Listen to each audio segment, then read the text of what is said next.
ঘরে থাকা মাত্র এক বাটি কাঁচা চাল দিয়ে যে এত মজার একটা মিষ্টি বানিয়ে নেওয়া যায় দেখলে অবাক হয়ে যাবে। আর এটা কিন্তু বানানো একদমই সহজ, চাইলে যে কেউ এটা খুবই সহজে বানিয়ে নিতে পারবে। আর হঠাৎ করেই যদি কোনো সময় মিষ্টি খেতে ইচ্ছা করে তখন কিন্তু এই মিষ্টিটা ঝটপট বানিয়ে নেওয়া যায়।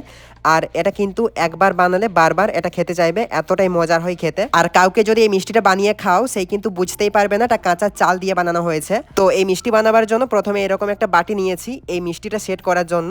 আর হাতের কাছে যেরকম বাটি আছে তোমরা কিন্তু সেই রকম বাটি দিয়ে এখানে মিষ্টিটা সেট করতে পারো। তো এখন হচ্ছে হাতের মধ্যে অল্প করে ঘি নিয়ে নিয়েছি। এখন এই ঘিটা বাটি চারপাশে ভালো করে মাখিয়ে নিতে হবে। আর চেষ্টা করবে ঘিটা মাখিয়ে নিতে, যেহেতু এটা মিষ্টি বানাচ্ছি তাই ঘিটা দিলে একটু ভালো হয়। তো বাটি চারপাশে ভালো করে ঘিটা মাখিয়ে নিয়েছি। এখন হচ্ছে এরকম একটা সাদা কাগজ আমি গোল করে কেটে নিয়েছি বাটির মাপ করে। তো এখন এই কাগজটাকে বাটির মধ্যে বসিয়ে দিচ্ছি, দিয়ে হচ্ছে কাগজের উপরে আবারও ঘি মাখিয়ে নিতে হবে। এতে করে কিন্তু বাটি থেকে খুব সহজে মিষ্টিটা উঠে আসবে আর কোনো রকম কিন্তু বাটির মধ্যে লেগে যাবে না। তো এরপর একটা বড় মিক্সিং বোল নিয়ে নিয়েছি। তো এখন নিয়ে নিতে হবে এর মধ্যে কাঁচা চাল। তো আমি এখানে এরকম একটা ছোট বাটির মাপ করে এক বাটি কাঁচা চাল নিয়ে নিয়েছি। আর এই চালটা কিন্তু যে কোনো চাল দিয়েই এই মিষ্টিটা বানাতে পারো। আমি কিন্তু এখানে সিদ্ধ চালটা নিয়েছি, তোমরা এখানে গোবিন্দভোগ চাল অথবা যে কোনো চাল দিয়েই এই মিষ্টিটা বানাতে পারো। তো এই চালটা এখন বাটির মধ্যে দিয়ে দিয়েছি। এখন হচ্ছে জল দিয়ে চালটাকে ভালো করে ধুয়ে নিতে হবে 2 থেকে 3 বার। তো এখন চালের মধ্যে জল দিয়ে দিচ্ছি। তো জলটা দিয়ে হাত দিয়ে ভালো করে কিন্তু চালটাকে চটকে চটকে ধুয়ে নিতে হবে, যাতে এই চালের মধ্যে যে সাদা সাদা নোংরাগুলো থাকে সেই নোংরাগুলো পুরোপুরি চলে যায়। মানে যে পাউডারগুলো চালের মধ্যে লেগে থাকে সেই পাউডারগুলো ধুয়ে নিলেই হয়ে যাবে। একদম পরিষ্কার করে নিতে হবে চালগুলোকে। তো জলটা পাল্টে পাল্টে 2 থেকে 3 বার আমি চালটা ভালো করে ধুয়ে নিচ্ছি। যেহেতু এটা মিষ্টি বানানো হচ্ছে তাই কিন্তু চালটা অবশ্যই একদম পরিষ্কার করে ধুয়ে নিতে হবে। তো চালটাকে 2 থেকে 3 বার আমি ভালো করে ধুয়ে নিয়েছি জলটা পাল্টে পাল্টে। এখন কিন্তু চালের মধ্যে আর কোনো রকম নোংরা নেই, আর কোনো রকম কিন্তু এই চালের মধ্যে বালি বা পাথর কিছুই নেই। তো এখন হচ্ছে এরকম একটা প্লেট নিয়ে নিয়েছি। এখন এই প্লেটের মধ্যে চালটাকে ভালো করে ছড়িয়ে দিচ্ছি। এতে করে এর মধ্যে যে জলটা আছে সেই জলটা পুরোপুরি শুকিয়ে যাবে। আর যদি হাতে সময় কম থাকে সেই ক্ষেত্রে কিন্তু যে কোনো একটা বড় থালার মধ্যে চালটা নিয়ে নেবে, তারপর হচ্ছে ফ্যানের তলায় রেখে দেবে, তাহলে কিন্তু খুব সহজে শুকিয়ে যাবে। তো এখন হচ্ছে এই প্লেটটাকে 10 থেকে 12 মিনিট আমি এইভাবেই রেখে দেবো, যাতে এর মধ্যে থেকে যে জলটা সেটা ভালো করে শুকিয়ে যায়।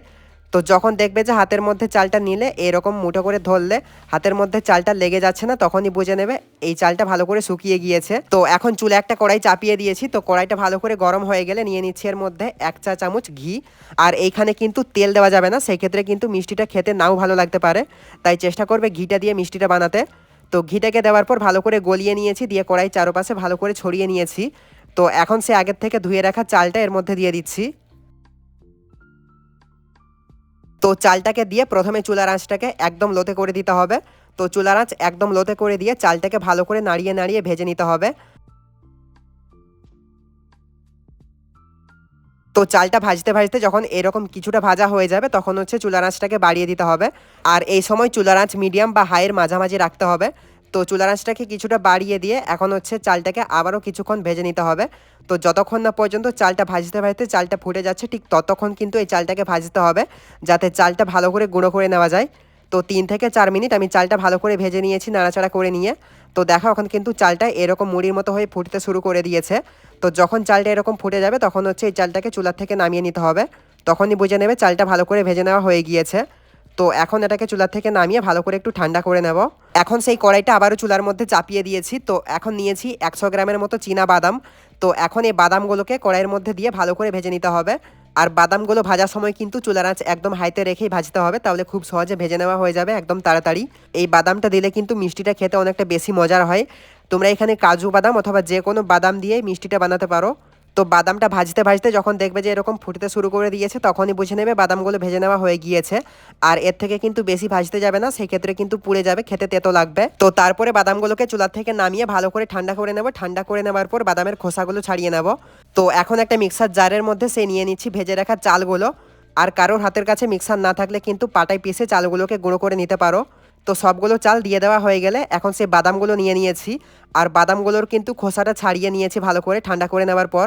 তো এখন সেই ভাজা চালের মধ্যে বাদামগুলোকে দিয়ে দিয়েছি, দিয়ে সব কিছুকে একদম ভালো করে গুঁড়ো করে নিতে হবে। এই বাদাম আর চাল কিন্তু আলাদা আলাদা গুঁড়ো করে নেওয়ার প্রয়োজন নেই, এইভাবে একসঙ্গে সব কিছু ভালো করে মিশিয়ে নিয়ে গুঁড়ো করে নিলেই হয়ে যাবে। তো সব কিছু গুঁড়ো করে নিয়েছি। তো দেখো এইগুলোকে কিন্তু একদম মিহি করে গুঁড়ো করা যাবে না, এরকম একটু দানা দানা থাকবে, ঠিক সেরকম করেই কিন্তু গুঁড়ো করে নিতে হবে। তাহলে এই মিষ্টিটা খাওয়ার সময় কিন্তু অনেকটা বেশি মজার হবে। আর যদি পাটায় পিষে এগুলোকে গুঁড়ো করে নাও সেই ক্ষেত্রেও কিন্তু এরকম একটু দানা দানা থাকবে, ঠিক সেরকম করেই কিন্তু গুঁড়ো করতে হবে।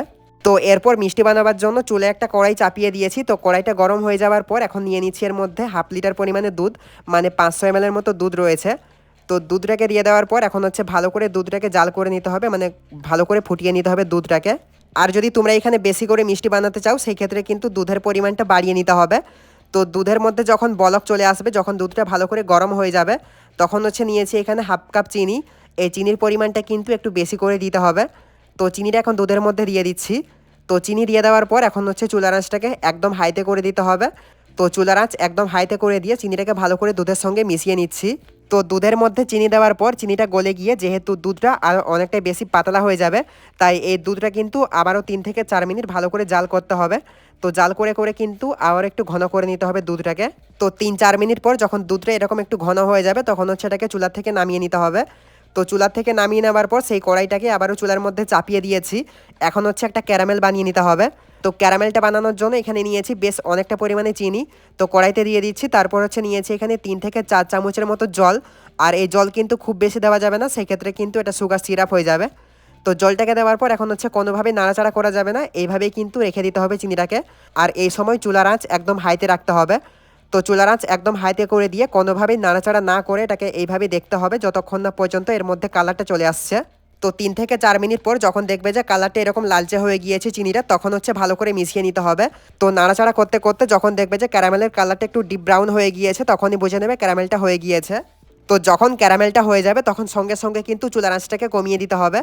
আর এর থেকে কিন্তু বেশি লালচে করা যাবে না, সেই ক্ষেত্রে কিন্তু এটা পুড়ে যাবে, খেতে ভালো লাগবে না, তেতো লাগবে।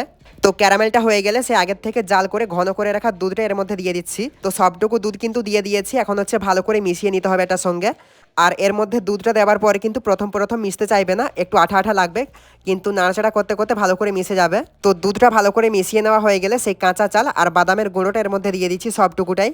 তো এই চালের গুঁড়োটা দিয়ে কিন্তু সব কিছু একদম ভালো করে মিশিয়ে নিতে হবে। আর এই সময় চুলার আঁচটাকে কিন্তু কমিয়ে রাখতে হবে, কোনোভাবেই চুলার আঁচ বাড়ানো যাবে না, সেই ক্ষেত্রে কড়াইতে এটা লেগে যাবে বা পুড়ে যাবে, সেই ক্ষেত্রে খেতে তেতো লাগবে। তো সব কিছু একদম ভালো করে মিশিয়ে নিচ্ছি, দিয়ে হচ্ছে কন্টিনিউয়াসলি এটাকে নাড়াচাড়া করতে হবে।